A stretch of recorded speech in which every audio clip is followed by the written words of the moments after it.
been seeking out happy people. Okay, basically I'm from Derby, so there's not that many around, to be absolutely frank with you. Different. I mean, I did a corporate event the other week and I said to the audience, you know, when was the last time you felt fantastic? When was the last time you felt like you could take on the world? And there's a lady who just said, 1973. I'm going to give you a brain quiz to test if you're a left brainer or a right brainer. Yes, sir, or a no brainer. You've got 5 seconds to decide. 5, 4, 3, 2, 1. Go for it, make your decision please. It doesn't take many mood hoovers to kill the whole business stone dead, particularly if it's a receptionist. This is the reason that I started doing my research 6 or 7 years ago at Loughborough Uni. And the question is there behind me, and it's very simple. Could you be happier even if nothing in the world around you changed? Okay, because that was a question, if you like, that kicked me off on my research journey. Could you be happier even if nothing in the world around you changed?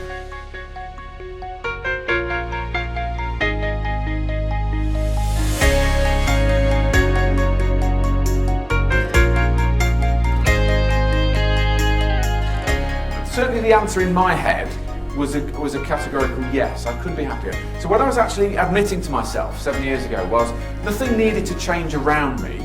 I had the potential to be happier, but I wasn't being. And I guess the corollary to that, well, why wasn't I?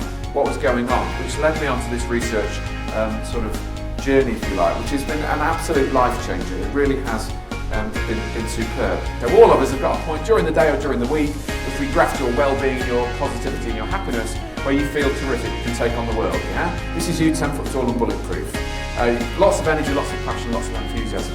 But if you were to become a 2%er as your default way of going through the next 10, 20, 30, 40 years of your life, then I'm suggesting it's got a huge wow factor. In fact, I would go further.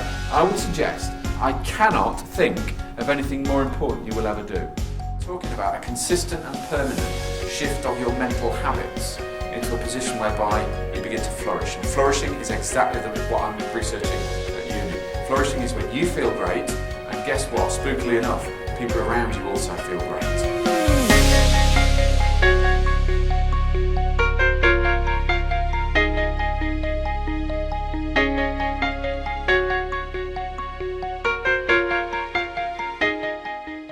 Honestly, with every nerve of my body, when I'm 95, I do not want my kids ringing each other up at Christmas going, you have him. Nope, we had him last year, it's your turn. Right? With every single molecule of my body, I want the opposite conversation, right? Honestly, it can make me feel quite tearful. When I'm 95, I want my kids having the opposite conversation. I want them to be ringing each other up going, look, I know we had Dad last year, but can we Bagsy him again? No way! We're having a party, we need him, it's fantastic fun, right? Confidence is a big one, particularly if you're doing this in schools with teenagers.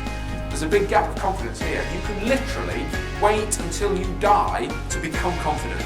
And it ain't going to happen unless you take that personal responsibility and say, do you know what, I'm just going to have to go for it and put a big load of confidence in there first. And what we're suggesting is if you get this right, that will look after itself, right? This will cure your road rage straight away. Okay, what you need to do, next time somebody cuts you up in the traffic, the only way you're allowed to respond is by singing a song from a show. Right, it's great. I mean, I wasn't absolutely convinced. Then somebody pulled out in the traffic in front of me, and instead of going like I would normally do, I went, oh dearie me, you just pulled out at the junction. If you do it again, I'll have to follow you home. Right, so all these things, 10% of whether you have a good life or a bad life is about stuff that's going to happen anyway. What Andy and I are arguing in terms of the research is that 90% of whether you have a good life or a bad life is about how you choose to react to the 10%. Technically, everybody in this conference is fantastic at their job, I'm sure, and technically you've got the products that will make a difference to people's lives. But people don't just want the product, they're buying the overall experience of dealing with you.